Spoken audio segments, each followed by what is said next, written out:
Footbap Nation! Let's ride. Welcome back, everyone, to another episode of the Fantasy Footbaps podcast. It's me, bdizzle, with my co-host, Paul. Paul, say what up. What up, and happy Thanksgiving, everyone. So this is a Thanksgiving episode. Paul was out at $2 with Squad until 4 a.m. last night, so he couldn't record last night. Pissing on the floor in $2 with Squad, throwing that tall drink thing all over Shima's shoes, like that one night after Dave and Buster's. But we got a jam-packed episode for you guys. Going to be pretty sweet. Things are kind of coming together a little bit in terms of who's still competing. Still a lot of teams competing. Honestly, the biggest questions are just who's going to make it. I guess there's still a lot of questions left because now that I'm thinking about it, some teams lost that I didn't think were going to and stuff. So either way, Paul, do you want to get into this? Yeah, let's do it. All right. So first off, we'll start off with the matchup that I said was going to be my guarantee of the week, but I was like, I can't pick myself to in that, or I don't think you can. Although I do think I should have had an exception. As you guys know, this was the week where everyone had a bunch of bye weeks and were fucked, or on paper they were fucked. And then Paul had 0 bye weeks, completely healthy, and then made that trade for Baker. So it was basically he was fully no bye weeks. Paul wins by 40. Jahmyr Gibbs has his best game of the season. Courtland Sutton has the best game of his career. Mark Andrews, best game of the season. Miami Dolphins defense, best game of the season. And that pretty much is it. Actually, Cooper Kupp, did you pay any attention to that game? Garbage time touchdown, yeah. Yeah, I'm telling you, I say it every week on here. I have him in my work league. I am extremely concerned. He's just not the number one, but not only is he the number one, but he doesn't get targets past 5 yards. That was a 30-yard touchdown in that game. Let's see what he had before that. Because he had a lot of catches.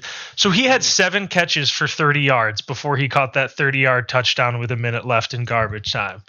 I'm so worried about him. And my work league isn't PPR or any kind of PPR, so I'm very worried about that. I just think Puka's I'm trying to think of a good comparison of a dynamic where Puka is the medium to long range and kind of crossing route kind of guy, and then Cooper Kupp is they throw it to him in the flats or 5 to 10 yards. He's almost like a slot guy or something.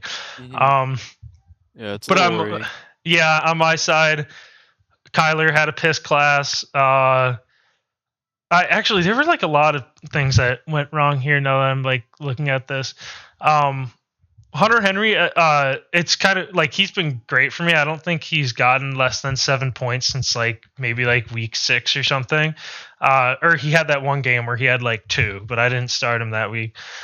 So he's been good. But Austin Hooper takes random catches away from him, and I was watching the game and I was oh, nice.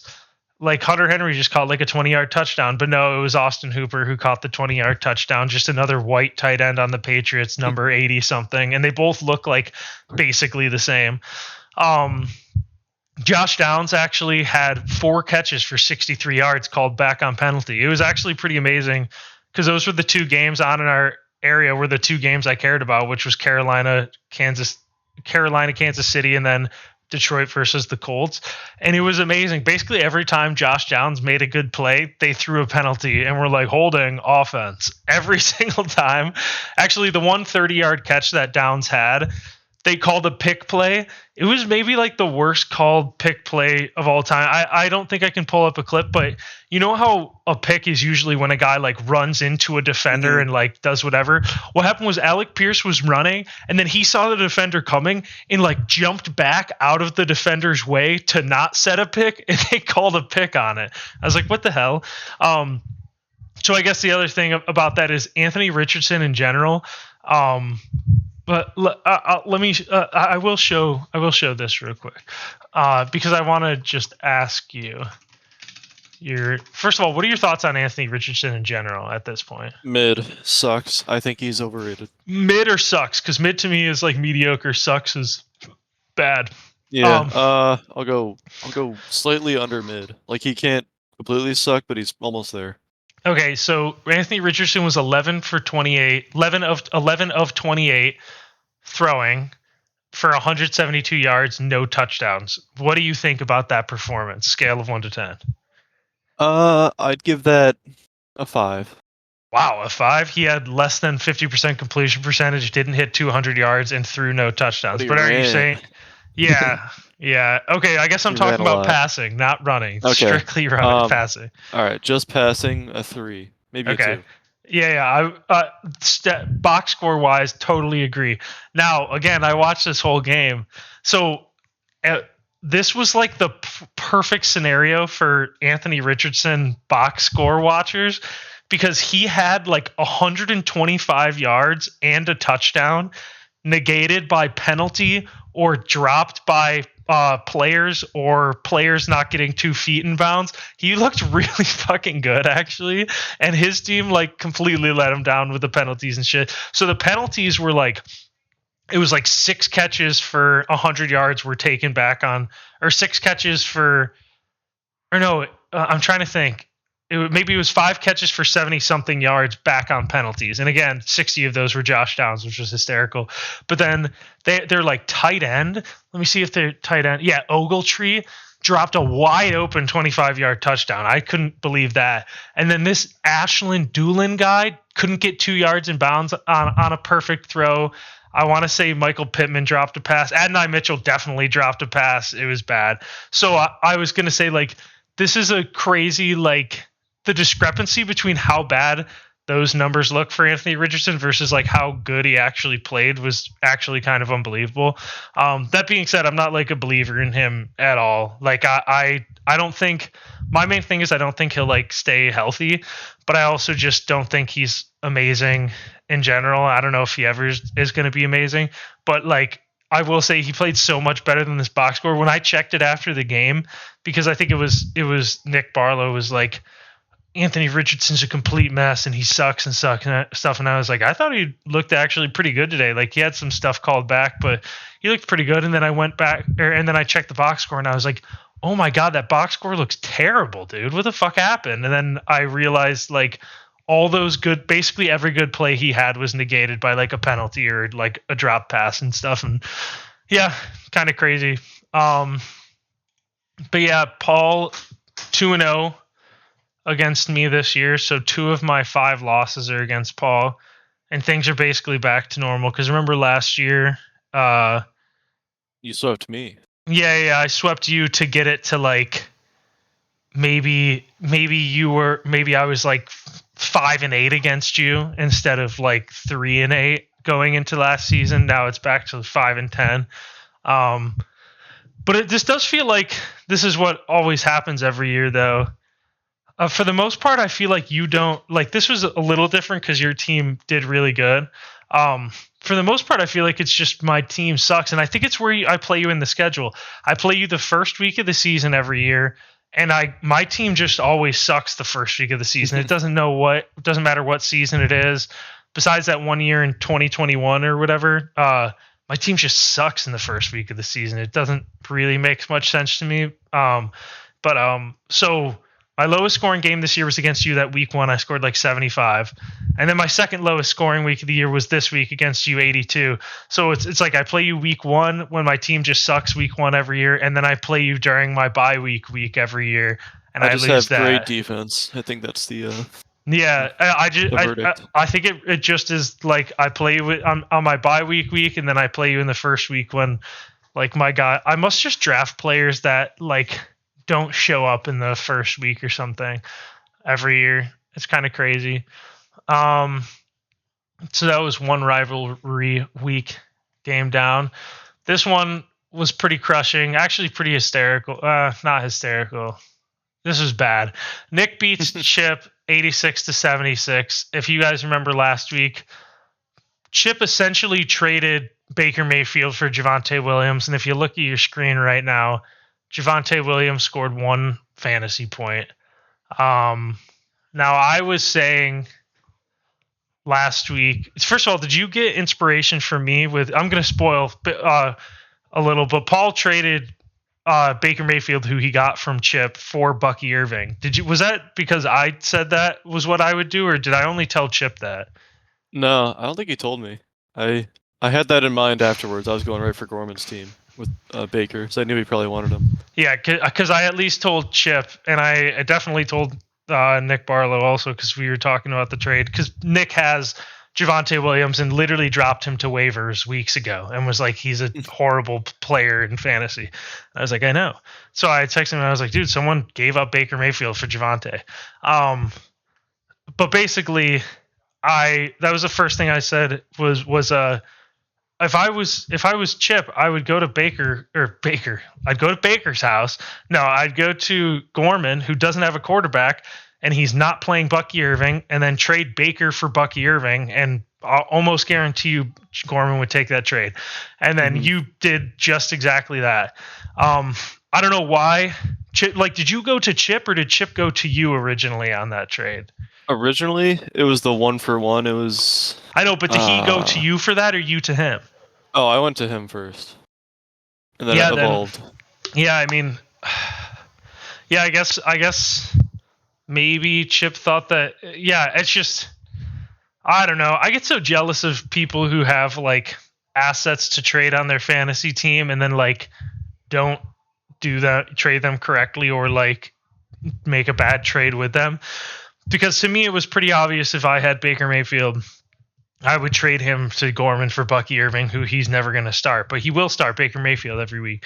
And Bucky Irving scored 20 points, so Chip would have won this week with that. But not only that, I'll also say, when I talked to Chip, because I just kind of wanted to get the background on it, like, why on earth did you want Javonte Williams? Why was he a player you wanted? Because if we go through Javonte Williams' game log,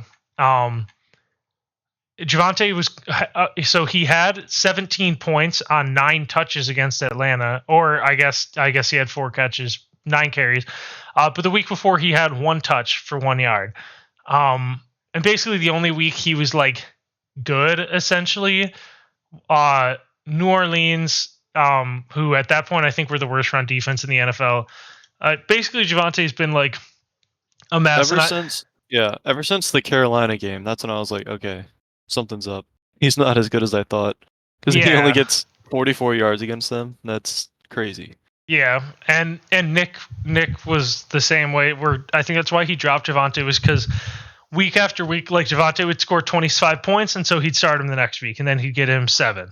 And then he wouldn't start him against Baltimore because, it's Baltimore and they have a good run defense.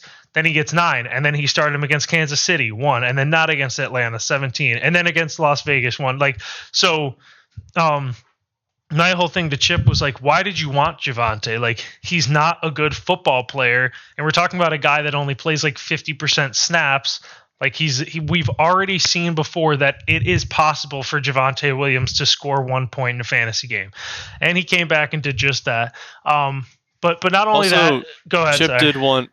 Chip did want Jameson Williams very much too. That was another big driving factor. So I think it was a bit of both. Yeah. Those guys. But he didn't really do much either. Jameson. Who did he trade you? I don't even remember who he. Oh, Tillman maybe. Tillman and someone else. He gave me Tillman. And Tillman got hurt. Yeah. Do you even have him? Oh, he was part of the Bucky trade. Oh yeah, you're right. Let's I just want to see. Oh, because Tillman, got 1 point. Regardless, though, my thing was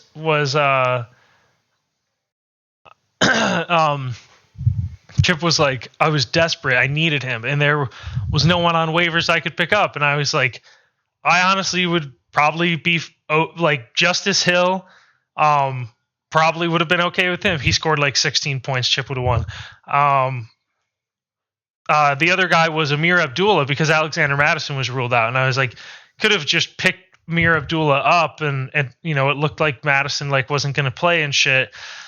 Regardless, though, I don't know. Chip's 5-7 now. He's technically not dead, but he would have to win the next 2 weeks while also scoring like 150 points both weeks, because not only is he at 7 losses, but he also is far behind in points scored. then Nick, gets a. I actually, you know what? Remember Nick spent $25 on Tua. Tua got him 28 points. Yeah, exactly. Yeah. You know what really sucks too is like, I was debating. Like, I was like, should I? I mean, I wouldn't have gotten it. I think that he got Tua on a Wednesday, right? Like, it wasn't a Thursday. Yeah, he did. Yeah, mm-hmm. I actually was thinking though, the week before, when Goff got me 34 points, and so like I'm stoked about that. But going into that week, I was actually thinking like, should I drop Goff for Tua because next week he gets New England, and I think that's a good matchup. But I was like, no, I think Goff is going to be good enough like this week. And he did give me 34 points that week, but I'm like, fuck man, I wish I had Tua. Because I think Tua is like an actually like decent fantasy quarterback now. But yeah, and then Chip also starts the Chargers defense against Baltimore, which is another huge downfall. I have to say real quickly, like, Jayden Reed, like, he was such a, I don't know. I think he was just a complete luck player at the like, he got the 31 point week and then the 24 point week. But other than that, he like doesn't really get thrown to. He just is what he is. I think any Green Bay wide receiver is just not great in general. Debo only has one catch for Nick. Debo's been sucking. Yeah, Debo's been bad. But in reality, like, Nick can probably just play Jalen Warren and it's probably be okay over Debo. Like, it's probably what I would do at this point. But I mean, I could also see being like, oh, what if Debo does good? And then Nico Collins is back 18 points. I didn't even realize he had 18. He looks great.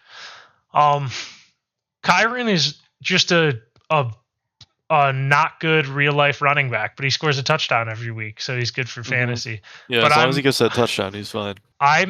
A part of me thinks that either to end this year, and I think it already is I'm already seeing him getting run, but I'm thinking to end this year or maybe like next year.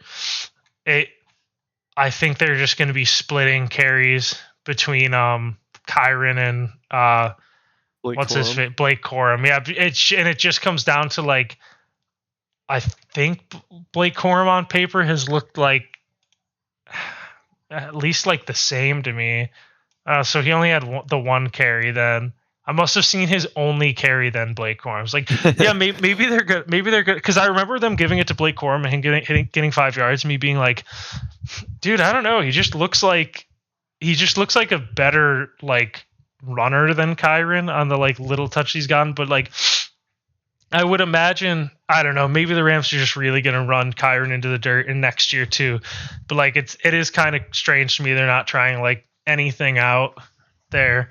Not that he was like terrible this week, but yeah, he's like been statistically like not good. But yeah, I still think Nick's team is really good. If Debo was good, it'd be even better. But I guess that would be at this point the only like crack in this. Also, Njoku dropped a wide open touchdown for Nick, so this could have been even worse. Man, I just realized Chip's teams might be like fully dead because Pacheco's back, so Kareem's like kind of dead. Like, so Chip is just going to be starting like Braylon Allen and Breece Hall. He's not actually going to keep starting Javonte. You know, like maybe. Well, maybe he I don't know. He's going to have to make a choice. I guess or make a fucking trade. Maybe he can. Who does he? Can he trade anyone here? Dude, he should just take. He should take Patrick Mahomes, trade him to like. Let's see. Is there anyone? Does Steve have a bad quarterback? No, Bo Nix has been actually good. I'm thinking like someone who has a bye. He could trade like. I don't know. I don't know anyone's roster. I don't feel like going through, but maybe Chip could like trade Patrick Mahomes to a team and to like Mike and get back like Cooper Rush and like I don't know, Tyrone Tracy or something. Up. Not so fast. We got that new rule in effect. Oh yeah, I guess Chip's technically not eliminated, but he's I don't know. I don't want to jinx it and him actually make the playoffs, but I feel like Chip's kind of eliminated. But yeah, you're right. But yeah, Got a tough matchup this week. I'm just thinking of something like that though, like Patrick Mahomes, trade him for like Trevor Lawrence and like at least a somewhat usable running back. I mean, he's just going to start dropped Javonte. Trevor Lawrence this week because he was hurt, so he's on waivers. Oh wow, okay. So he finally dropped Trevor Lawrence, who's been on his team the whole year, and I have no idea why, because he wasn't even good in fantasy when he was playing. Yeah. Just very loyal. Another game that crushing. Actually, this game I think eliminated Austin. 8 losses eliminates you. Yeah, Gorman beats Austin 125-95 on the back of a Saquon Barkley 44-point game. Yeah, I mean, Christian McCaffrey did nothing for Austin. Zay Flowers did nothing. I don't know. This piss week from Austin makes me think that I'm 100% losing to him next week. Like, is Christian McCaffrey really just going to score double or single digit fantasy points? Like, Austin still put up 95 points with Christian McCaffrey getting 6. So I'm worried about that for sure. Oh yeah, and Austin had all the bye weeks and stuff too. At the end of the day, Austin lost 2 games like 65-63, and that's kind of. And I'm trying to think. Unfortunate. Yeah, it's unfortunate, but I'm also trying to think like he would be 6-6 right now, and we'd be saying like, "Oh, he's a Mickey," you know, even though like he's a Mickey that no one wants to see because like his team actually is, in my opinion, like top 3 one of the better in the ones. league. Yeah. It might be like the second best team, or even the best, depending on like how you look at it. Because McCaffrey, if you think about it, he's probably guaranteed 12 plus points. Devon Achan's guaranteed like 18 points at this point. Herbert feels like he's a guaranteed 16 plus. James Cook has been great. T. Higgins is probably guaranteed like 15 plus. Trey McBride is like the best tight end in fantasy outside of Brock Bowers. So like Austin's team is really fucking good. Dude, I don't know why, but when I woke up this morning, the name John Mechie was in my head. And I don't know why. Mechie Bald Head Terry. Yeah, because I was like, is he a basketball player? I know he's. And then I was like, oh, he's that receiver on the Texans. But I was like, there's no way his name's John if his last name's Mechie. He's got to be something cool. But I guess I was wrong, so I'm glad I saw that.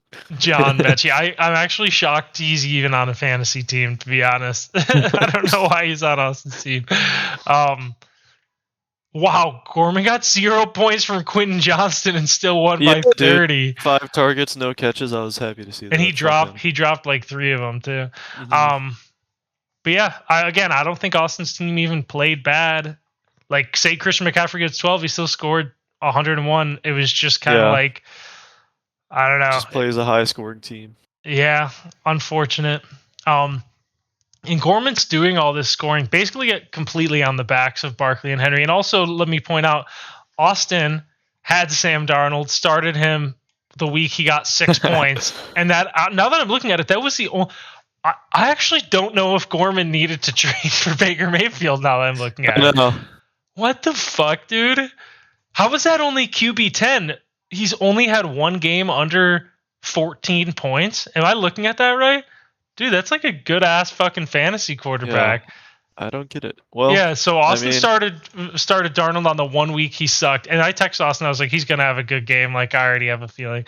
But yeah, it's fucking crazy, dude. DeAndre Hopkins had his Mickey touchdown. He's basically catch a Mickey touchdown or not. That's essentially what he is.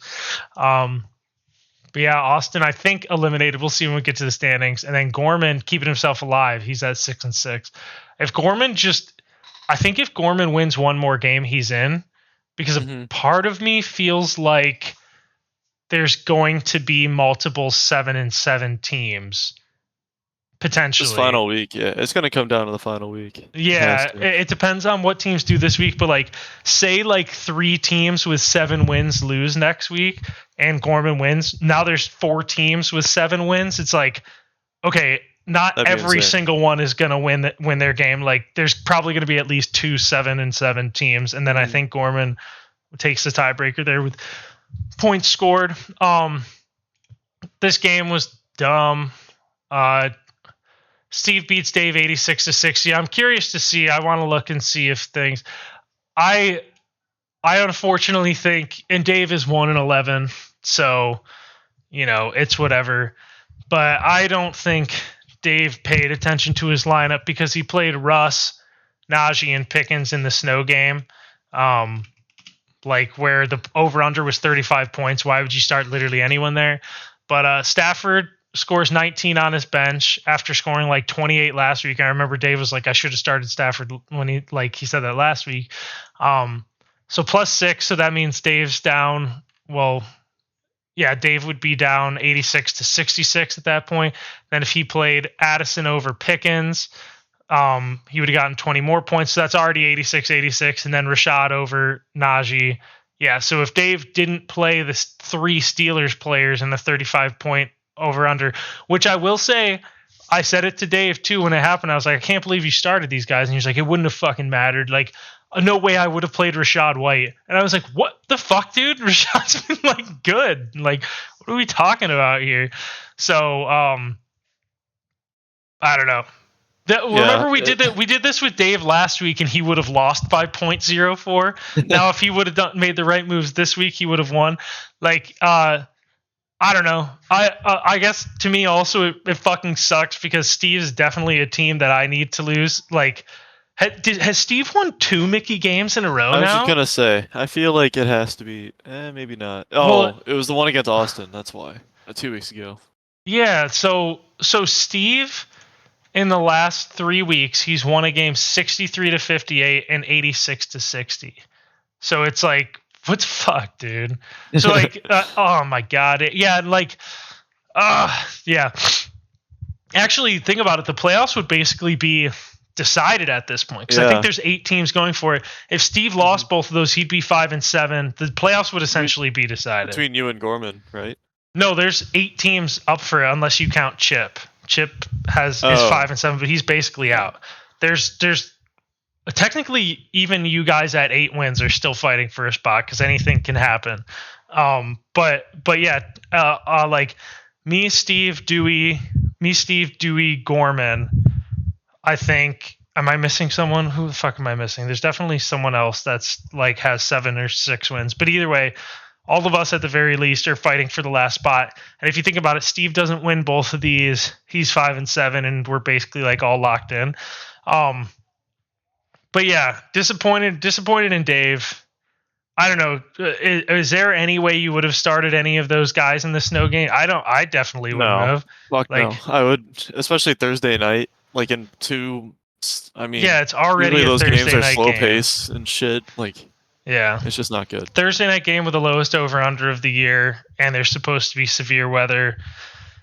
Disappointed in Dave. I wish I would have seen it because I think I would have texted him before the game. I just would have never guessed that he would keep those guys in at that point. But either way, Dave helping Steve out, brutal.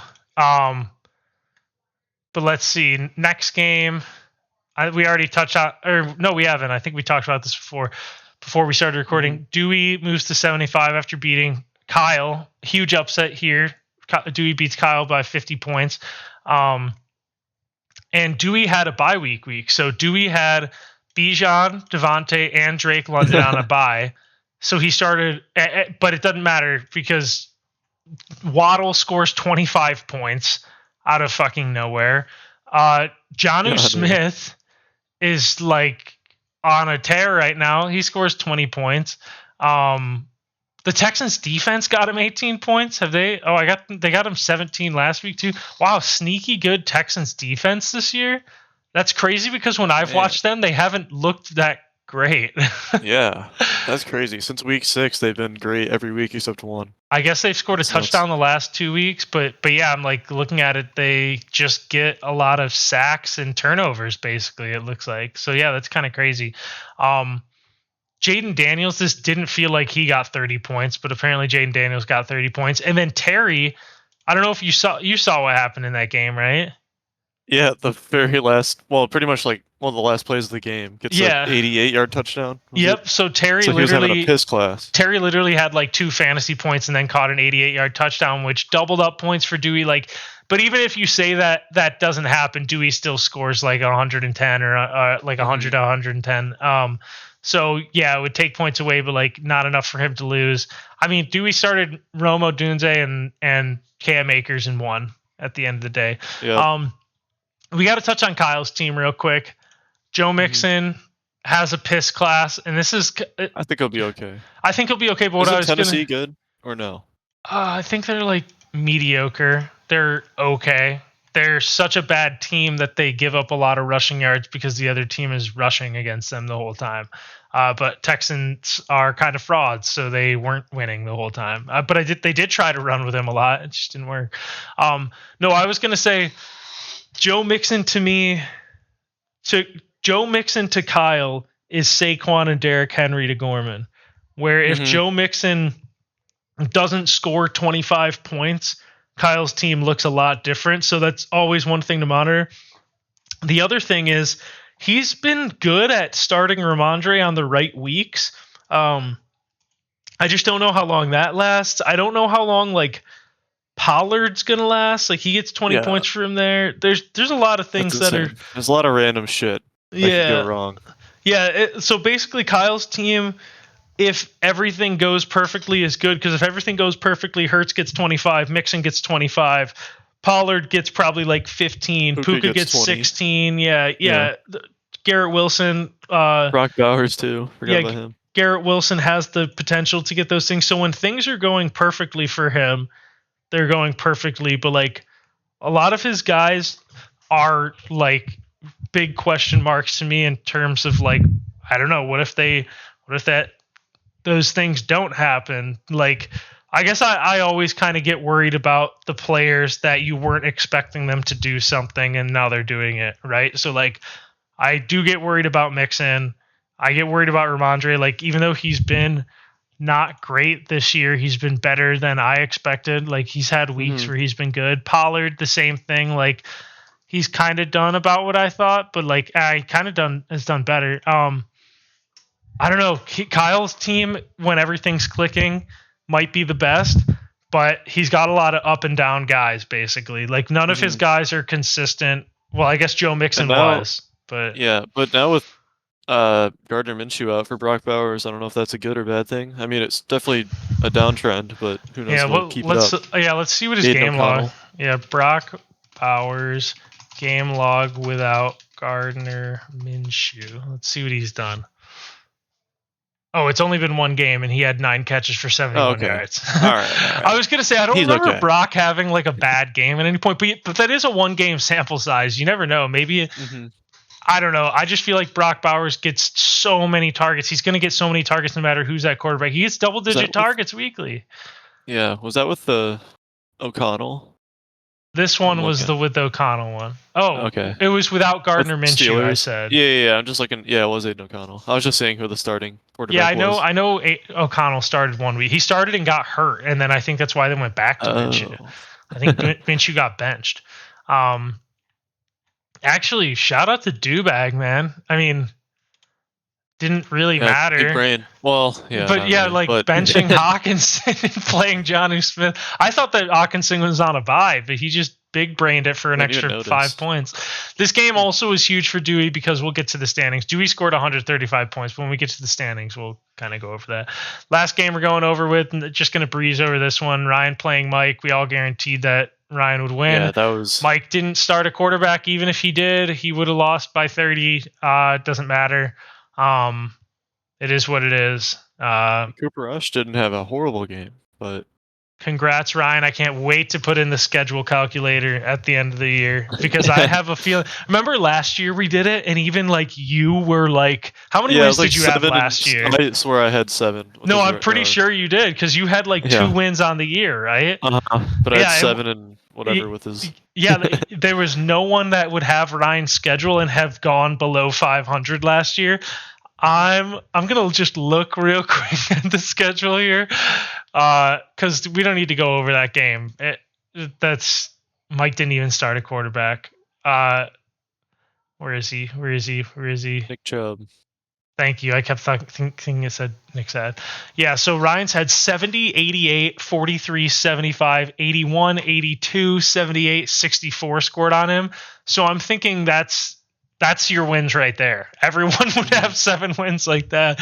Now, like, then it's just going to come down to like, would people win on someone who scored 105 on them or 107, like, whatever. But like at this point, we're about at the same spot. 1-11 Dave would probably be 7-5 with Ryan's schedule right now. Yeah, because Dave's team has gone through a gauntlet. Actually, Dave's team was scoring very few points at the beginning of the year. But either way, let's check the power rankings real quick. So ESPN has Kyle still at the number 1 spot, Ryan at the number 2 spot, Paul at 3. Wow, so you jumped up. Nick drops to 4.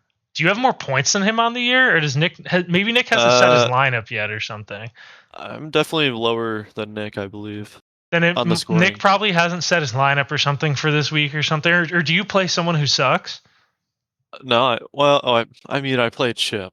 Okay, so that's why they probably just have you winning that one. I would have you win it. You might be my guarantee, depending on how things look. I mean, off the top of my head, Chip essentially doesn't have an RB2 or like a feasible like. Outside of Ladd McConkey, I don't think he has any feasible wide receivers really.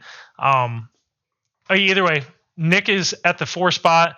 I'm at the 5 spot. Dewey's at the 6 spot. Steve at the 7 spot. So that's who they have as the top 7 teams making the playoffs. So they have Gorman at 8, barely outside of the playoffs. Chip 9, Austin 10, Mike 11, Dave 12. Let's go to the power rankings chart real quick. And again, another week where things are just kind of staying the same. Steve's been at 7 since week 10, so for 3 weeks. Gorman's been at 8 for 3 weeks. Mike has been at 11 since week 8. Dave at 12 since week 8. Chip's basically been between 9 and 10 since week 8. A lot of people just kind of stay in the same. Actually, congrats to Kyle. He now has the longest reign at the number 1 team. It was Ryan and him tied at 3 weeks. Ryan was number 1 from 2 to 4, but now Kyle's been number 1 from 9 to 12. But Ryan's been between 3 and 2 since week 9. Week 2, right? Oh yeah. I guess I just was going off of like recently, Ryan has been between. That's a crazy run. Ryan's been between 1 and 3 the entire time, almost the entire season. Paul started off hot. Like, your graph is insane. Starts at 1. By week 2, he's 7. By week 5, he's 1. By week 11, he's 5. And then by week 12, he's back up to 3. So just all over the place. Nick has been between the 2 and 4 this whole time, but yeah, you can see Nick is trending downward despite winning. So just an interesting trend to see right there. Especially getting Nico back, I feel like they would boost something. Yeah, I have to think that his lineup isn't set or something, or they just really are guaranteeing you to beat Chip. Or he's playing someone tough. Yeah, maybe Kyle or something. That's true. It might be him playing someone tough and then you playing piss. And they're like, all right, yeah, throw Paul ahead of him. But yeah, basically, either way, let's just go to the standings, I guess. So it might be easier to talk about it like this. First place in the East is Nick. Yeah, so he's 8-4. Paul 8-4 is number 2. Me in third in the East at 7-5. Gorman 4th, 6-6. Chip 5th, 5-7. Austin eliminated 4-8 at the bottom. As for the West, Kyle still in first in the West, number 2. Ryan 8-4, number 3. Dewey 7-5, number 4. Steve 7-5, and then eliminated is Mike at 3-9 and Dave at 1-11. So like I said, it is coming down to, and you Nick, Kyle and Ryan obviously all are like 99% chance to make it. And if I had to bet, I would bet on you guys making it, right? Like if I had 8 wins, I'd be like, I'm pretty much locked in. I don't know how that would not go in our favor. The only way that I can think of technically that you guys don't make it would be if you score just like 60 points the next 2 weeks, and then there's 7 people who win 8 games. And so that's why I'm saying, like, you have a 99% chance. but also you play a piss team, so like you're locked in. The schedules also matter too. Like you guys, I would bet money that probably Ryan and Kyle both get either Dave or Mike to end the year just because they're in the West. And then, yeah, but I guess you get Chip. Nick might also get Chip. Not really sure. Either way, if you have 8 wins, you're probably in it. Like the only way you wouldn't would be if you scored a tiny bit of points. And like as it stands right now, all 4 of you guys with the 8 wins don't have like a small tiny amount of points. So really nothing to worry about there. So it's going to come down to who makes the last spot most likely between me, Dewey, Gorman, and Steve. So I think 8 wins is very close to locking it in. But like the thing that also, the thing that I think we need to be worried about is Gorman's had like been so up and down, but he's had so many like crazy weeks that like if Gorman goes 8-6 and then say like me, Dewey, and Steve go 8-6 or something crazy like that, like Gorman probably would have the tiebreaker over all of us. So like Gorman's in a really good spot because I personally think he just needs to win one more game and be 7-7 because I think one of me, Dewey, or Steve are going to lose 2 in a row. I think it's going to be me. Yeah, Gorman's third highest scorer too. Yeah, that's what I'm saying. Like even though his team's been super up and down and super reliant on like Saquon and Derrick Henry, I actually don't. It kind of blows my mind that Gorman isn't the number 1 scorer on the year when he has Saquon and Derrick Henry. True. You know what I mean? Like that's and a part in my mind that's actually like decently impressive. If he had a good receiver, that's literally what's holding him back. Just one of them would be great. Yeah, that's true. It really does come down to receiver. And because even quarterback, like he's had Darnold and remember he got like 30 points from Caleb Williams a couple weeks in a row. So like he quarterback really wasn't like fully his issue. Did he trade a receiver or something? Like did he just not draft any? Just DK for oh yeah. Devontae. But that worked out for him until Devontae got hurt. The other one he drafted was Amari Cooper. I know that. Oh, yeah. And then the other one he drafted was DeAndre Hopkins. I mean, he drafts Hopkins literally every single season. Yeah. But so either way, highest scorer on the year is Kyle. And this is why this past week was so bad for me is because Paul outscores me by like 30. So now Paul actually has more points on the year than me. Dewey scored 134, so he outscored me by 50. So now me and him are close in points scored. Steve's still pretty far back, but I'm like, God damn, dude. Like that's why if Steve had 7 losses right now, like if it was flipped like that, I'd be like, I'm guaranteed to make it. Cause I do have like 60 more points than Steve. But yeah, this week was worst case scenario. Cause not only did I lose, but I got outscored a shit ton by Paul and Dewey, and they actually caught up to me in points. And then I think I might've been, oh no. Nick was ahead of me. He only scored 86 this week. But yeah, so that was just a fucking bad week all around. Like, oh my God. Because think about it, right? If we were all 7-5, me, Dewey, and Steve, I'd still be worried about winning one more game, but I'd be like, hey, if we're all 8-6, I'm in, you know?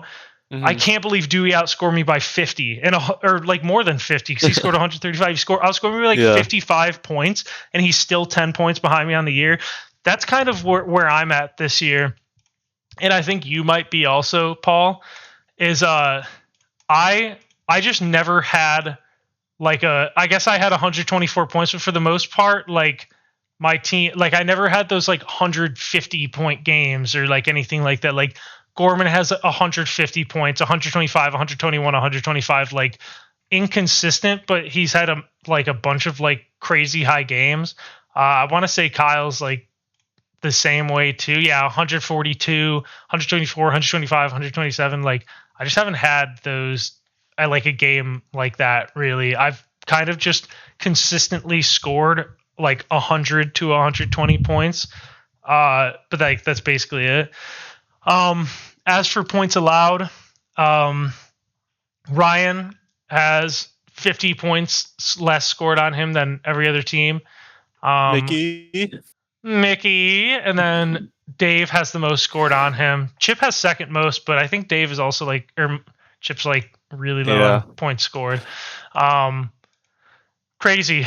As for the division records, Paul is 5-1 in division. Steve is 5-1 in the division. If you think about it, 4 of those wins are just Dave and Mike, right? Has Steve? I don't know. It ain't fair. Yeah, wait. Let me check and make they definitely sure. Played twice, right? Yeah, I just want to make sure Steve has played them twice because that would throw a real wrinkle into all this. If Steve hasn't, oh my God! So Steve hasn't played Mike. So Steve is going to get 8 wins on the year. Then that's so fucked up. That's crazy. I don't want to be a hater, but I kind of feel like out of Kyle, Ryan, Gorman, Nick, you, me, Dewey, Steve, I kind of feel like Steve is like the team that I would think deserves it the least, but like yeah, Steve's been spoiled for years. But either way, like I said, I've already laid out before. I think the 2 best teams at this point in time are Nick and Austin, and those are my last 2 games of the season. So it's gonna be me that gets left out, but like, fuck, man, that sucked. Steve is gonna make it with 8 wins, and 4 of his wins are gonna be Mike and Dave. Think about that. That's actually so fucked. I'm calling it right now. I hope we get matched up with Steve round 1.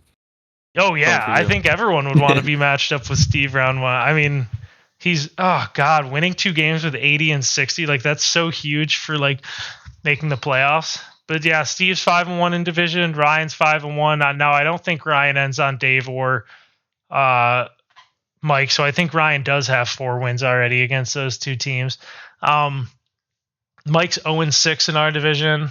I'm rough in our division. Like, I already lost to Gorman. I already lost to Austin. I already lost to you twice. It's so fucking brutal. Those first 3 weeks, think about it. I just win one of those 3 weeks. Like, I'm good. Of course, I had to lose all 3 of them. Ryan game. Paul's a home merchant. He's 6-1. Dave sucks at home. He's 1-5. As for the road, Kyle, road dog, 4-1. Nick, road dog, 5-2. Dewey, road dog, 5-2. Tons of road dogs. Gorman, Steve, and Ryan, all 4-2. And then Dave hasn't won a game on the road. You know how it goes. Moves. Paul is up there, but Kyle's creeping up real fast. Longest streak is Nick winning 3 straight. So Nick actually was 5-4 at one point. That's kind of shocking. Must have been from, Nico was out still. It was his first game back. That's kind of crazy. Yeah, and then I think he's won those games like, I think he won a piss game this week for sure. Let's see, 86. So no, he was putting up points. But besides this past week, either way, let's check the playoff bracket right now. But this is going to change. I just don't see a world where Gorman isn't in the playoffs, so someone's getting the boot. But as it stands right now, Kyle is the number 1 team with a first round bye. The 4-5 matchup is Paul versus me. The 3-6 matchup is Ryan versus Dewey. And the 2-7 matchup is Nick versus Steve. And I'm just looking at that path for Nick, and all I got to say is Nick's not losing to Steve, and he's not losing to Ryan or Dewey. I think this might be a Nick year. This is the year of the Nick. We knew this was going to happen. Yeah, the year of the Nick. Ryan Nick ended strong last year, and he's continuing it into this year. Great stuff from Nick. The losers bracket is 9-8, Chip versus Gorman, 11-10, Austin versus Mike, and then Dave with the first round bye for being the worst team, 12 seed. All right, let's check the recent activity here. Let's see. Since we got off, Gorman added Sam Darnold for $8. Good pickup for him. Gorman added the Cardinals defense, which was a crazy call by him. Like, not that the Cardinals defense is bad, they're like solid, but like on the road at Seattle, Jesus Christ, man. Like, I can't even believe that, like, crazy call, and it worked out.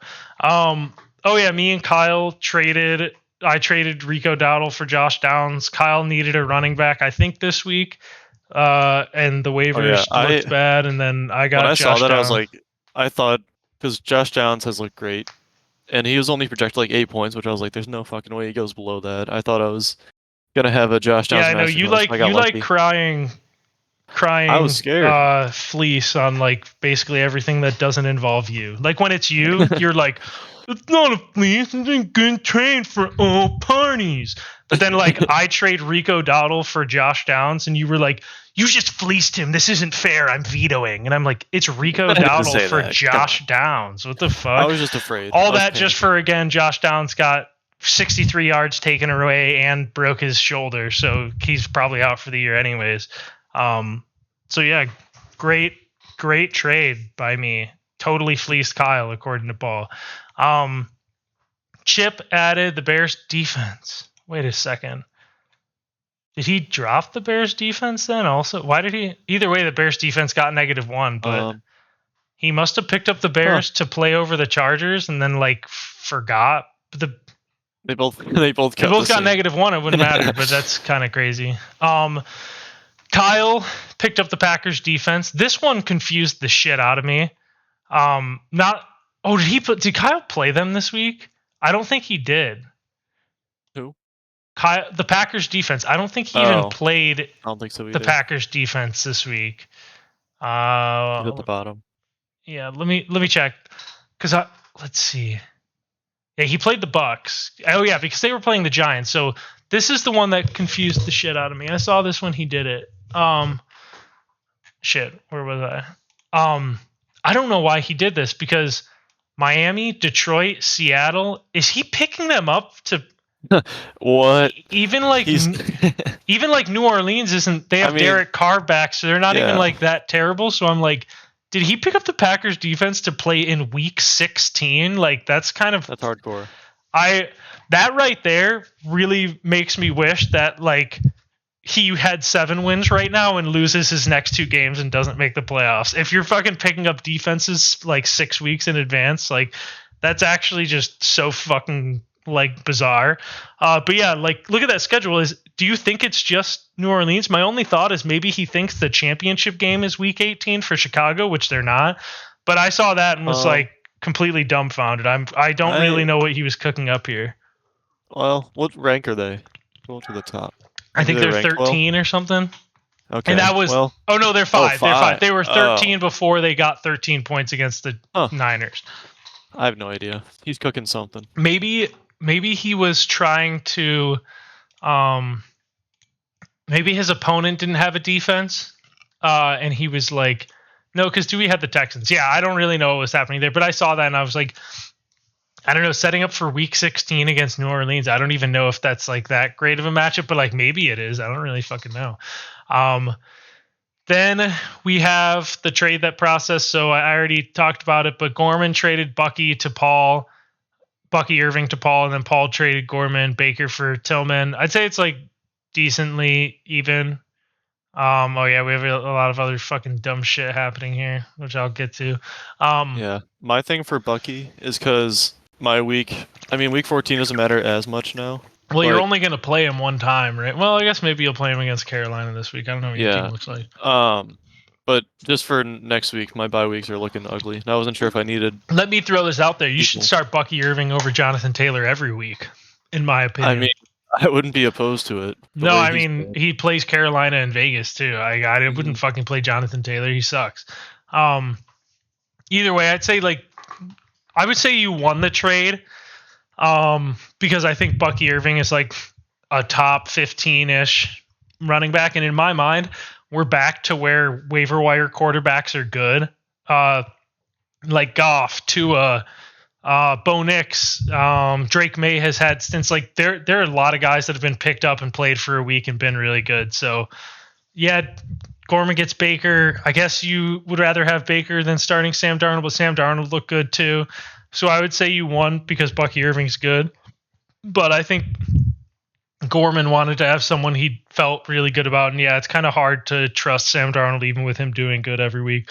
And now Mike went on his version of the season ruiner, which was making stupid ass trades to people to try to ruin the league.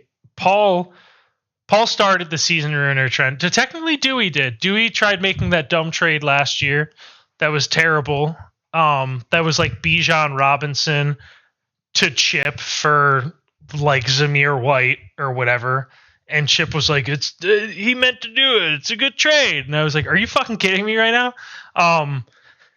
And then obviously Dewey fessed up because he's a man of his word. He fessed up and said I was trying to ruin the league, veto the trade. I fucked up. I'll never do it again. I said, thank you, Dewey. And then Paul took inspiration from Dewey. And now this is where I don't know who to blame more, Dewey or Paul. Dewey started it. Paul took it an extra mile and was adamant that he wasn't being a fucking dumbass.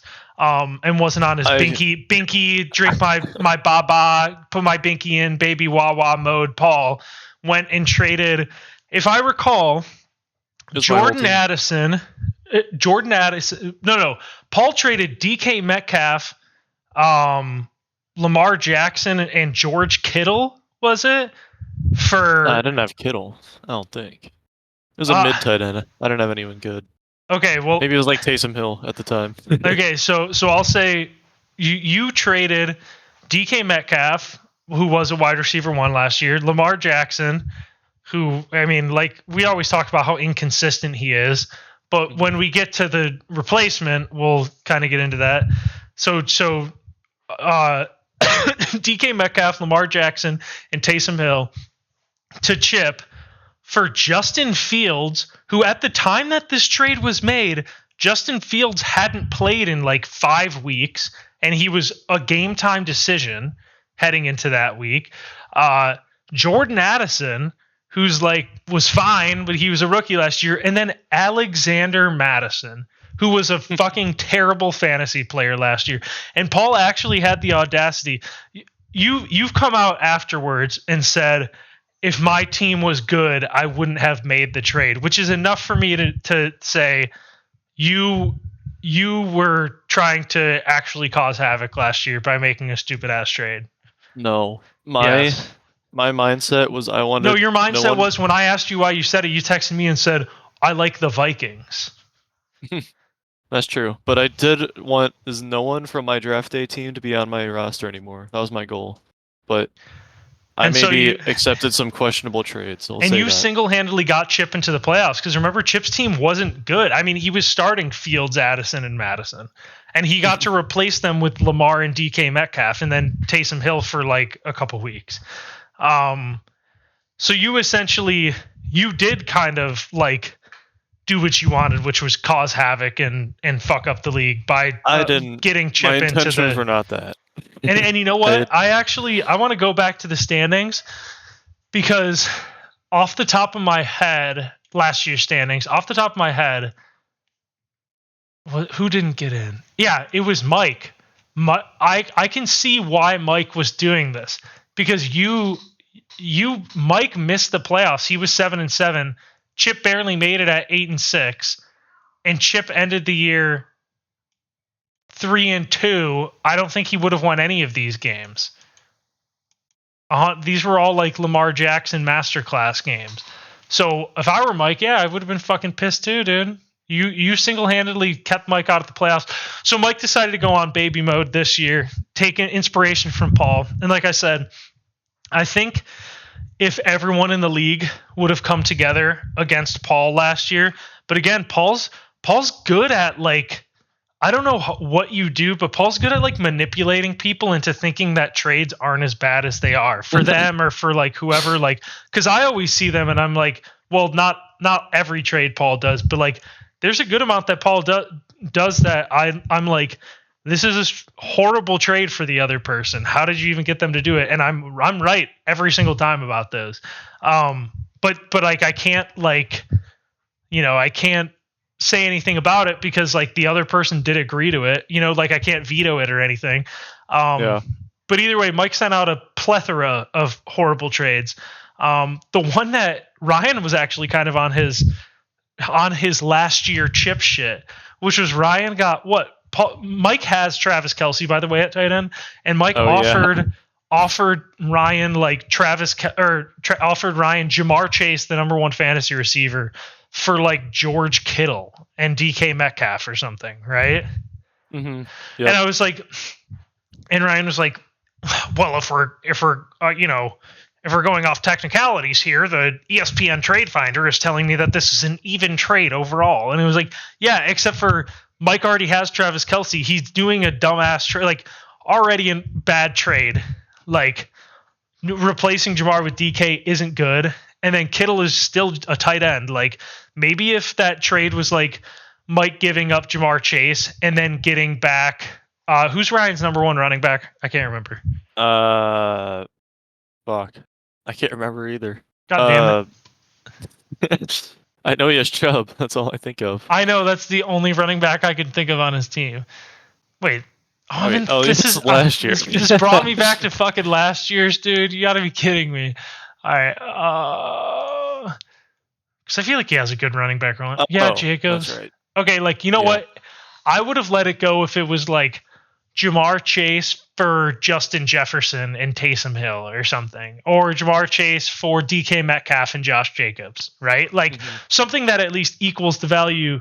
And yes, George Kittle is the number one tight end in fantasy, but like I said, Mike has Travis Kelce. There's no point in him doing that trade. Like it was just to ruin shit. And so Ryan, like I said, was in his like ESPN trade value calculator, and he was like, check the grades. It's equal. This trade must go through. Again, keep in mind, Mike's eliminated from the playoffs. So we have a rule implemented. And it's a rule that like it wouldn't have even saved us last year from Paul's wrath, because I think at the time you started doing dumb trades, you were like 1-9 and you didn't have the eliminated next to your name. But if you're eliminated from the playoffs, and maybe we might have to bend the rules a bit. Like again, if there's a 1-9 team that's basically eliminated and they make a stupid trade, I think that shouldn't go through either. But basically, if you're eliminated, you shouldn't be able to trade. The reason why and you know what, the fact that this stuff has happened makes me think for anyone listening, we might have to go back to the trade deadline is week 10 if this shit keeps happening. Like, which is unfortunate because there are playoff teams that want to like make trades and like try to, get things done before the playoffs start. Like, but we might have to lock in our rosters week 10 if like this shit happens. So it's either two things. One, people stop being big fucking giant babies and making intentionally stupid trades to ruin the league. Two, we do the if you're eliminated, you can't trade like after a point besides with other eliminated teams. And then the third point would just be like, again, if you're eliminated, can't trade.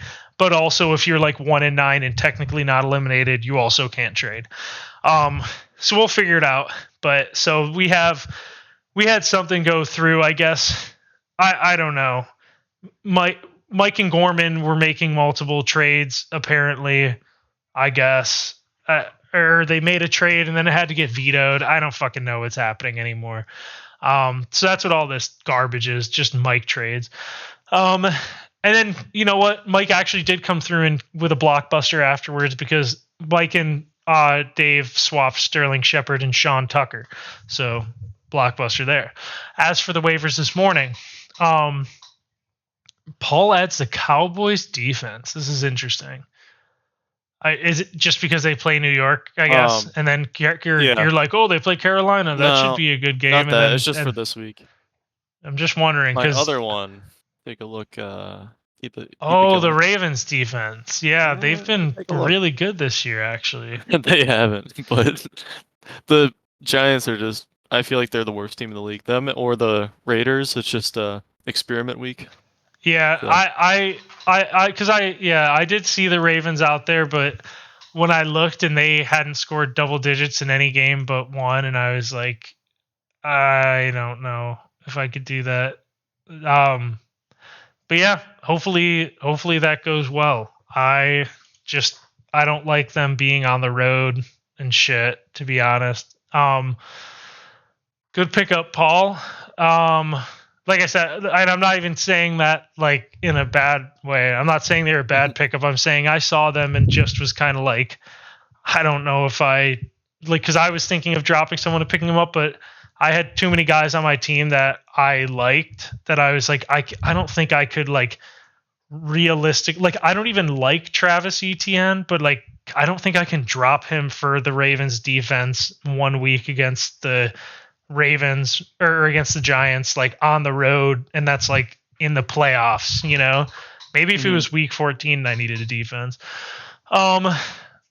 Mike was on his bullshit. He added Braylon Allen and dropped Brock Purdy, but he didn't mean to do it. So Brock Purdy got added back to his team, and he dropped Gabe Davis. There you go. Yeah.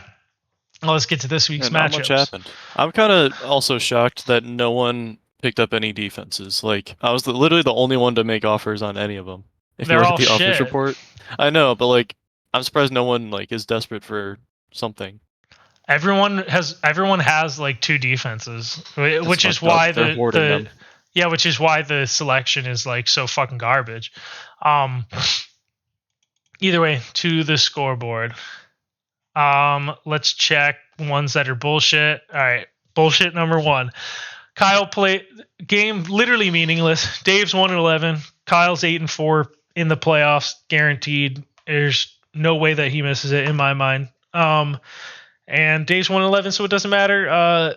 Dave, his lineup isn't set, but it's not going to change a lot. He's still going to be projected to lose like 113 to like 87. And Kyle's going to beat Dave. Are we good going to the next game? Yeah, I'd say that's a guarantee. Yeah. Oh, there we go. Rico Dowdle's in Kyle's lineup. Who's he benching for him? Ramondre? Yeah. That's a tough call. That's a tough call, honestly. Let's see. Bullshit number 2. Here we go. Paul plays Chip. Chip is 5-7, basically eliminated. Paul's 8-4, basically guaranteed. Chip's team is in complete and utter shambles. Paul's team looks good. Paul's going to beat Chip. You ready to go to the next one? Yep, I think that's fair. Okay. I saw one above this. Oh, no. I think just Gorman hasn't set his lineup yet. Let's check. Yeah, Gorman has Devontae with 0 in. But I don't want to write Gorman off. I can't write Gorman off. But who's he going to put in? We know Saquon's going for 30. Okay, so yeah, we're not even... We'll get to this one after, actually. We'll go to the second, another bullshit one. The only reason I didn't call bullshit straight off the bat is because for some reason, Steve's only projected to beat Mike by 10. But Steve's 7-5. It's a big game because Steve is 7-5. If he wins this, he's basically guaranteed in the playoffs. Mike's team isn't good. I don't know. Steve's only projected to beat it by 10. Steve's got Mike Evans versus Carolina, CD versus the Giants. Swift versus Detroit is pretty rough, but then like Kamara versus the Rams, their ass. Bo Nix has been good. Oh my God, Njoku's been good. I'm fine with saying Steve wins this 95% of the time. I won't say 100% because Mike's team doesn't look to be in absolute complete utter shambles, but yeah. Only questionable thing is his defense starting against Washington. Kind of interesting. I'll give him that. Yeah. Mike probably should have gone out and picked up a defense, huh? Is Washington playing today? They usually play on Thanksgiving, right? Or is that only when they play the Cowboys? So. It must be only when they play the Cowboys they play on Thanksgiving. Either way, I think that Steve wins this 98% of the time.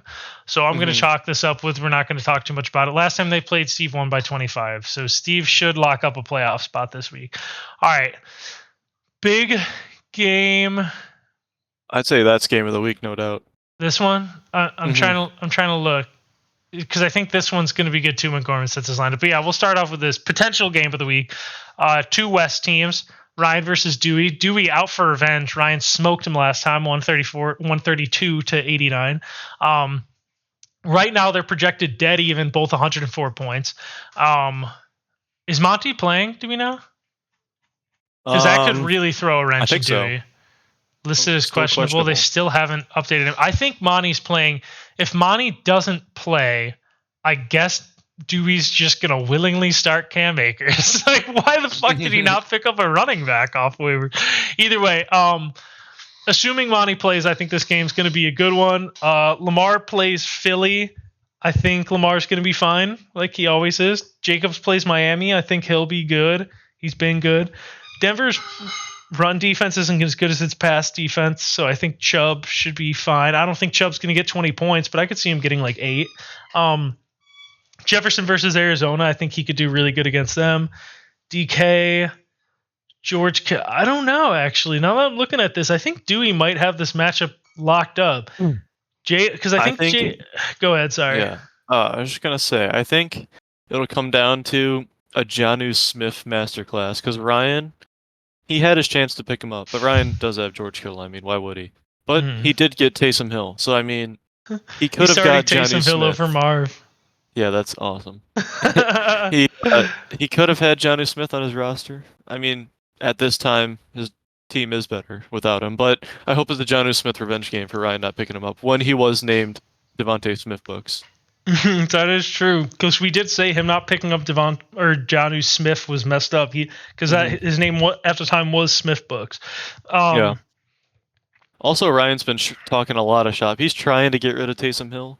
Maybe he knows Taysom Hill is that guy that. Oh, so he definitely doesn't trust him. Yeah, he's just trying to get him. Should I text him right now and inquire? Say I would like Taysom Hill. Oh, he would be happy to talk shop, that's for sure. He's been going back and forth with me for days. Do you even want him, Taysom Hill? Not really. Since my reasoning is Trevor Lawrence is back, Evan Ingram is questionable. Either way, you have Mark Andrews. Mark Andrews, yeah. So I don't really need him, and he wants Bucky Irving for Taysom Hill. And that's what I was gonna say. I was gonna say he's gonna, because I'm thinking if I'm hey, Taysom Hill trade, he'd probably be I'll take Chase Brown, and I'll be yeah, no, I'll take Chuba. Yeah, so he's gonna just ask for some absolute garbage. I feel yeah, I mean it's reasonable. I just don't want to give up that for Taysom Hill, and I know Taysom Hill is reasonable. But still, I know Taysom Hill is that guy that will probably go back to scoring 3 points a game. No, so. Yeah, that's why I think Bucky Irving is what has Bucky Irving done these weeks? He's gotten, since week 4, 12, 5, 18, 15, 12, 5, 16, 24. No, I'm saying, a rookie. Dude, I'm saying in a good way. I'm saying, how is that a fair trade? You giving him Bucky Irving for Taysom Hill? I thought you were talking smack. No, I'm saying that's a terrible trade for you to do. Yeah, Ryan, that's why I was saying if he's asking for Bucky Irving from you, that's basically asking me for Chase Brown or something. Ryan goes to fantasycalc.com maybe 80 times a day and throws in trades, he sees that Taysom Hill is ranked the same as Bucky. And he's all right, that means it's fair. We need to, since we can't do it in this week's thumbnail, nenext week's thumbnail has to have a picture of Ryan with a wizard costume on. Yes. Yeah. It says fantasycalc.com or whatever. fantasycalc.com. Yeah, you got to use your own eyes, dude. Those things suck. That's why I thought he was using the ESPN trade finder thing. It's always Fantasy Calc. Because Roto Trade is ass. I mean, they're all ass. Every one of them are ass. None of them are good. That's crazy. Either way, though, I am going to come out and say I think Dewey actually does win this game. I don't know. I don't really like Ryan's matchups. I think Dewey's got good matchups. I think Dewey wins this one. What do you think? Yeah. I mean, if I had to pick, Dewey's team just scored 130, so maybe that luck continues. So I'll go with him. Yeah. So that would be 2 teams potentially. Maybe 8 wins isn't locking up a spot then, thinking about it. Because that would be both of those 7-5 team. That's so crazy, man. I can't believe how everything just fell apart for me this year. Here we go to another matchup. This is Gorman versus Nick, and Gorman hasn't set his lineup. When Gorman sets his lineup, he'll be projected 100 points, basically. So we'll say Nick is projected to win 105 to 100 right now.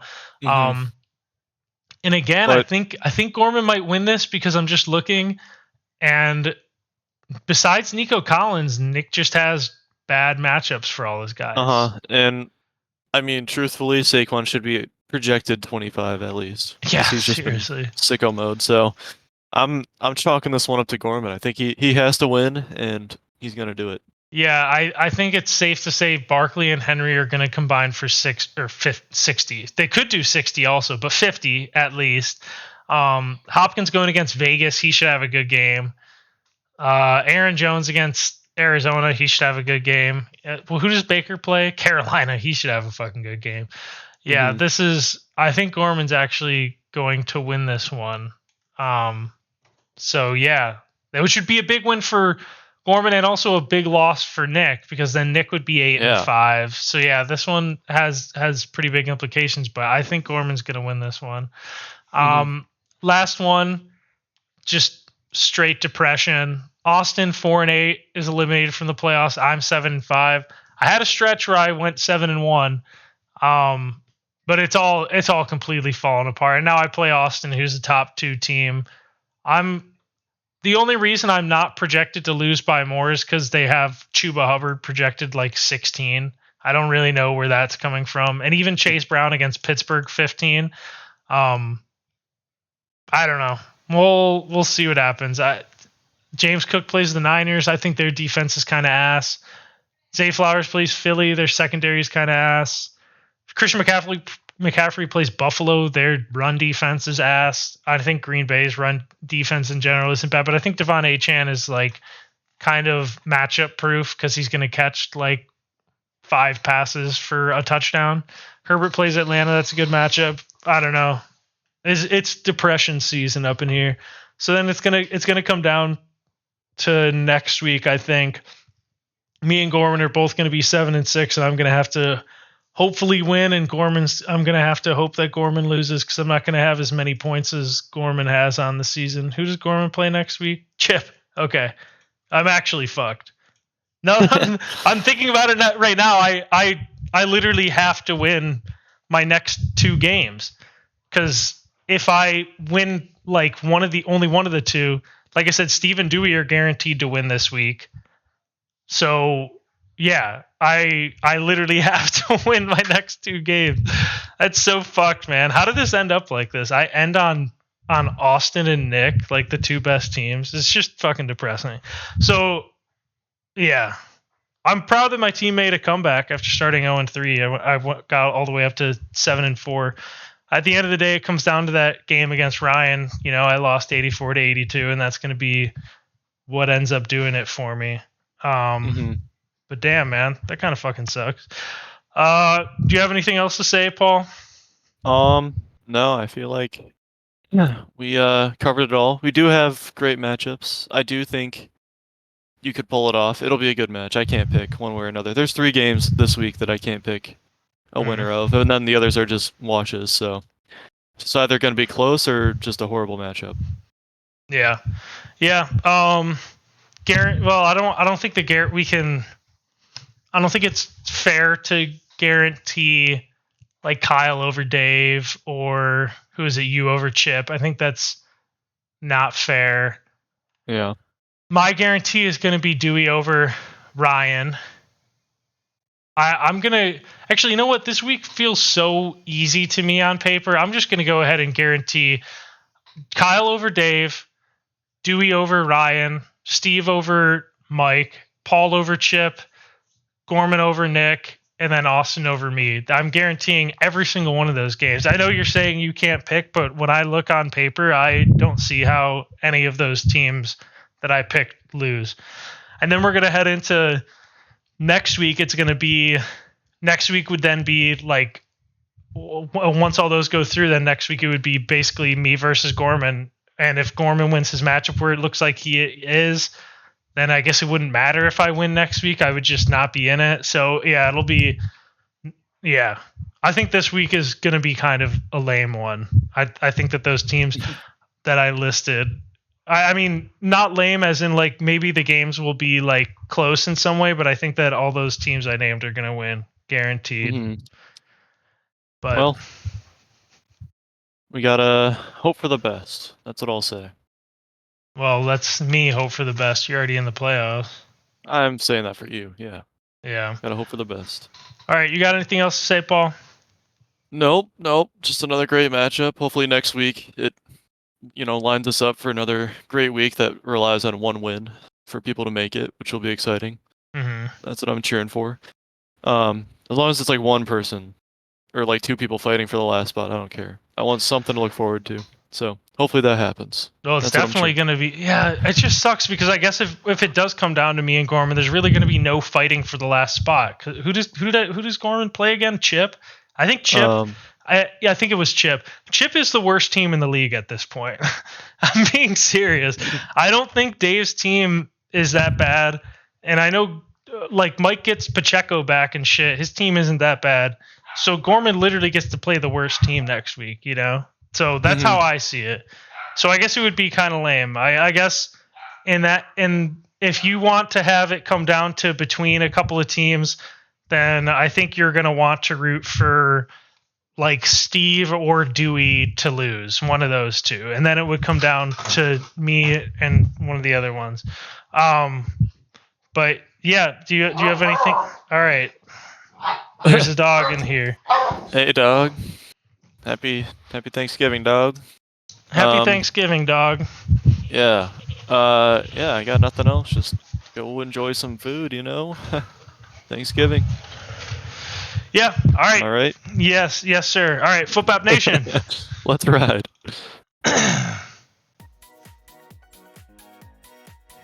Let's ride.